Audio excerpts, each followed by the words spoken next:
Hello friends, तो आज का टॉपिक है सर्कुलेटरी सिस्टम यानी ब्लड सर्कुलेशन, जिसे हिंदी में कहते हैं रक्त परिसंचरण तंत्र। एक चीज़ को एक जगह से दूसरी जगह ले जाना या लाना ट्रांसपोर्टेशन या सर्कुलेट कहलाता है। ठीक उसी तरह अपने शरीर में भी ब्लड घूमता रहता है, जिसे ब्लड सर्कुलेशन कहते हैं। जो ये ब्लड सर्कुलेशन होता है उसकी फर्स्ट खोज की थी विलियम हार्वे ने। जब कई बार अपने चोट लग जाती है, अपने बॉडी ऑर्गन को काटना, अपने अंदर से ब्लड प्रेशर से निकलता है। वहीं कई ऐसे जीव हैं जैसे तेल चिट्ठा, जिसका ब्लड वाइट कलर का होता है हीमोग्लोबिन के लिए, या घेंगा, शंख जो पानी में मिलते हैं, उनको मारते हैं तो उनका ब्लड वहीं पे गिर जाता है। तो इससे तो ये स्पष्ट होता कि कई जीवों में ब्लड प्रेशर नहीं पाया जाता। अब प्रेशर बनाने के लिए एक पाइप नुमा आकृति होना ज़रूरी है, जिसे अपने शरीर में ब्लड वेसल्स कहते हैं। अब ये पाइप है तो इसमें अगर ब्लड जाएगा तो प्रेशर से जाएगा, जिसका एक निश्चित प्रेशर होता है। अगर पूरे शरीर में प्रेशर वो ब्लड यूँ ही जाएगा तो उसमें प्रेशर नहीं होगा। तो जिनके शरीर में ब्लड प्रेशर नहीं होता और ब्लड यूं ही घूमता रहता है, उसे ओपन ब्लड सर्कुलेटरी सिस्टम या ओपन ब्लड सर्कुलेशन कहते हैं। जैसे घेंगा, शंख और स्नेहल, तिलचिट्टा, कीड़े मकोड़े आदि। तो इनके अंदर जो ब्लड इधर उधर घूमता रहता है तो उसमें कोई प्रेशर नहीं होता, और जो इनका स्केलेटल सिस्टम है, जो कंकाल तंत्र है, वो बाहर होता है। तो अब वो बाहर क्यों होता है? वो बाहर इसलिए होता है, अगर इनका जो स्केलेटल सिस्टम बाहर नहीं होगा तो जो इनका ब्लड है वो इधर उधर घूमता रहेगा, तो वो बाहर इधर उधर इकट्ठा हो जाएगा और इनकी जो शेप है बॉडी की वो इधर उधर बिगड़ जाएगी। तो इनके बॉडी की शेप बनाने के लिए इनका कंकाल तंत्र बाहर होता है और इनमें किसी प्रकार का कोई ब्लड प्रेशर नहीं पाया जाता है। और जिन जीवों में ब्लड किसी वेसल्स में प्रेशर से बहता है उसे क्लोज ब्लड सर्कुलेशन या क्लोज ब्लड सर्कुलेटरी सिस्टम कहते हैं। जैसे कि ह्यूमन आदमी है, अपन में अपने अंदर जो ब्लड बहता है वो ब्लड वेसल्स में बहता है, जिसका एक निश्चित प्रेशर होता है, जिसे अपन ब्लड प्रेशर कहते हैं 120/80 mmHg। और कई जंतु ऐसे होते हैं जिनके अंदर ब्लड वेसल्स में भी बहता है और बॉडी में भी यूँ बहता है। जैसे कि अपन एग्जांपल लेते हैं फिश में जो पूँछ या जो पंख होते हैं उनमें ब्लड वेसल्स पाई जाती है और उनके द्वारा ही ब्लड बहता है। जो कि उनका शरीर है उसमें ब्लड वेसल्स नहीं पाई जाती। तो आप ध्यान से देखना, कभी जब फिश को काटते हैं तो ब्लड प्रेशर से नहीं निकलता, और जब मुर्गा को काटते हैं तो ब्लड प्रेशर से निकलता है। नेक्स्ट है कि क्लोज ब्लड सर्कुलेशन यानी ह्यूमन में ब्लड को प्रेशर से बहाने के लिए ब्लड वेसल्स या रक्त नलिकाएं होती है। और जो रक्त नलिकाएं होती है इनके जो अंदर का पार्ट होता है, जैसे कि ये रक्त नलिका है तो ये वाला पार्ट, एक बार क्वेश्चन आया था कि रक्त नलिका के जो अंदर वाला पार्ट है इसे क्या कहते हैं, तो इसे कहते हैं लूमेन। और अपने पिछले पार्ट में ब्लड उसमें पढ़ा था कि ब्लड में जो कोलेस्ट्रॉल लेवल होता है वो 180 से और 200 के बीच में होता है। अगर ये कोलेस्ट्रॉल लेवल बढ़ जाता है तो ये कोलेस्ट्रॉल, ये लूमेन है, इन पे चिपकना शुरू कर देता है और ये पतली हो जाती है जो ब्लड वेसल्स होती है। तो जब इस पे हार्ट का मतलब कि ब्लड का प्रेशर पड़ता है तो या तो ये फटने का डर होता है या फिर हार्ट अटैक आ सकता है। तो हार्ट अटैक आने का सबसे बड़ा ये सिम्टम्स भी है। अब ये ब्लड वेसल्स 2 टाइप की होती है, एक आर्टरी और एक सीरा। आर्टरी को हिंदी में धमनी कहते हैं और जो सीरा होती है उसको इंग्लिश में वेन कहते हैं। तो अब नेक्स्ट इन दोनों में डिफरेंट पढ़ते हैं। तो फर्स्ट पढ़ते हैं आर्टरी या धमनी। तो इसके नाम से ही पता चल रहा, आर्टरी यानी ए ग्रेड के लोग, धमनी यानी धनी लोग। जैसे धनी लोग या ए ग्रेड के लोग साफ सुथरा रहते हैं, उसी प्रकार इस आर्टरी में भी ऑक्सीजनेटेड ब्लड ही बहता है। जो आर्टरी की मेन डेफिनेशन है, आर्टरी ऑलवेज, हमेशा हार्ट से ब्लड बॉडी की ओर ले जाती है। इसकी जो मेन डेफिनेशन है वो यही है, हमेशा आर्टरी हार्ट से ब्लड बॉडी की ओर ले जाती है।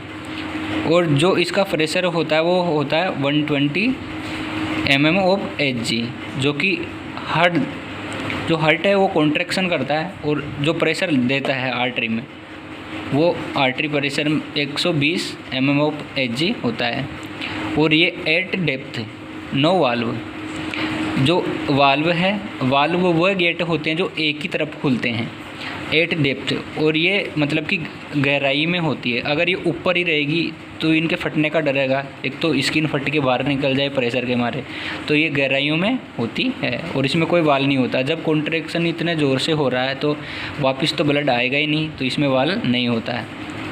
नेक्स्ट स्ट्रेंथ या फैट, ये मोटी होती है, वही फटने का डर है इसलिए ये मोटी होती है और इसका कलर रेड होता है। कलर कौन सा होता है? लाल। और ऑक्सीजनेटेड ब्लड, जो इसमें ब्लड कैरी होता है वो ऑक्सीजनेटेड होता है। एक्सेप्शन पल्मोनरी आर्टरी, तो कई लोग कहते हैं कि जब आर्टरी में ऑक्सीजनेटेड ब्लड ही बहता है तो पल्मोनरी आर्टरी में जो अनऑक्सीजनेटेड ब्लड क्यों बहता है, तो ये अपवाद है। नहीं, ये अपवाद नहीं है, क्योंकि इसकी डेफिनेशन क्या है? हार्ट से बॉडी की तरफ ले जाना। तो जो लंग्स हुआ वो तो बॉडी का पार्ट हुआ ना, तो हार्ट से और उसकी तरफ ही तो जा रही है और ये ऑक्सीजन ही तो लेने जा रही है, तो ये अपवाद नहीं है, ये एक कॉन्सेप्ट है। नेक्स्ट बात करते हैं वेन या सिरा। इसका जस्ट उल्टा होगा बॉडी से हार्ट की ओर। जो बॉडी से ब्लड को हार्ट की ओर लेके आती है वो वेन या सिरा होती है। और जो इसका प्रेशर होता है वो होता है 80 mm ऑफ Hg। अब अपन सिंपल सा समझते हैं, अगर अपन किसी बॉल को मारेंगे दीवार पे तो वो जिस प्रेशर से जाएगी उस प्रेशर से वापस तो नहीं आएगी ना।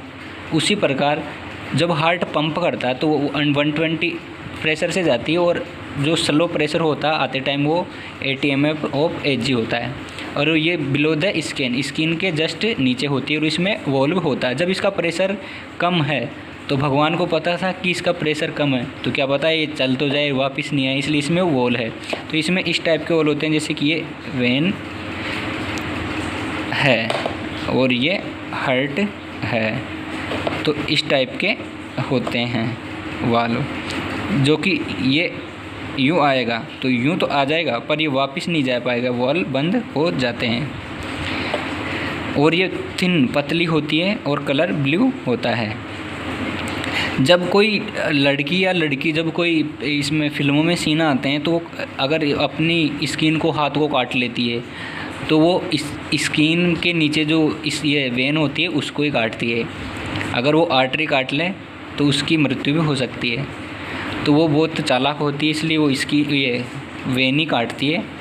उससे बोलना कभी अगर आप ऐसे फंस जाओ तो कि आर्टरी काट, आर्टरी स्किन से कुछ, इससे वेन से कुछ नहीं होता, आर्टरी काट, ये ऐसा कभी किसी के बहकावे में नहीं आना, क्योंकि लड़कियां बहुत चालाक होती है। और ये बहुत पतली होती है, कलर ब्लू होता है, जो अपन को दिखता रहता है, जो ब्लू ब्लू कलर की होती है।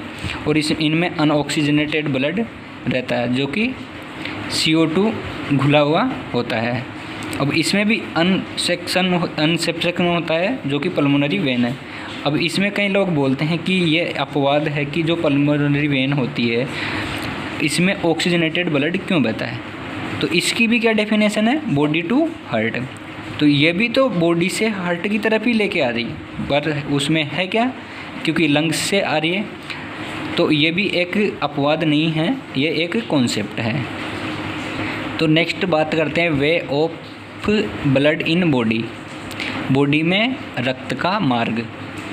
तो दिल तो देख रहे हो आप, ये आशिकों वाला दिल है, हार्ट वाला नहीं बनाया मैंने, कोई बात नहीं, पर ये बहुत ख़तरनाक दिल होता है आशिकों वाला। तो इसमें क्या होता है, जब हार्ट से ब्लड जाता है एरोटा में, जिसे महाधमनी बोलते हैं, एरोटा में जब से फिर जाता है आर्टरी में, जो कि ये आर्टरी की ही जैसी होती है पर ये छोटी छोटी में डिवाइड हो जाती है। फिर जाता है आर्टरियोल में, जो छोटी धमनी होती है, जो आर्टरियोल से फिर जाता है केशिका में, जो कि केशिकाएँ बिल्कुल बारीक बारीक ब्लड वेसल्स होती है। आप देखना कभी अपने आँख में ऐसे लाल लाल बिल्कुल धागे जैसी स्ट्रक्चर दिखती है, केशिका होती है, ये कैपिलरी होती है। कैपिलरी से फिर इसमें वेनलेट्स में जाता है जो छोटी शिरा होती है, फिर वेन में जाता है जो इससे थोड़ी बड़ी शिरा होती है, फिर वेना कावा में जाता है जो महाशिरा होती है, फिर वापस ब्लड हार्ट में आ जाता है। तो हार्ट में से ब्लड कहाँ गया? पहले एरोटा में, फिर आर्टरी में, फिर आर्टरियल से फिर कैपिलरी में, फिर कैपिलरी से वेंटिलेट्स में वापस आता है ऐसे। तो फिर ये सबसे छोटी शिरा होती है, फिर जो इसकी ही बहुत सारी डिवाइड होके रहती है, फिर आती है वेन जो कि शिरा होती है, जो इसकी डिवाइड होके छोटी रहती है वेना केवा से, मतलब कि थिन रहती है, पतली।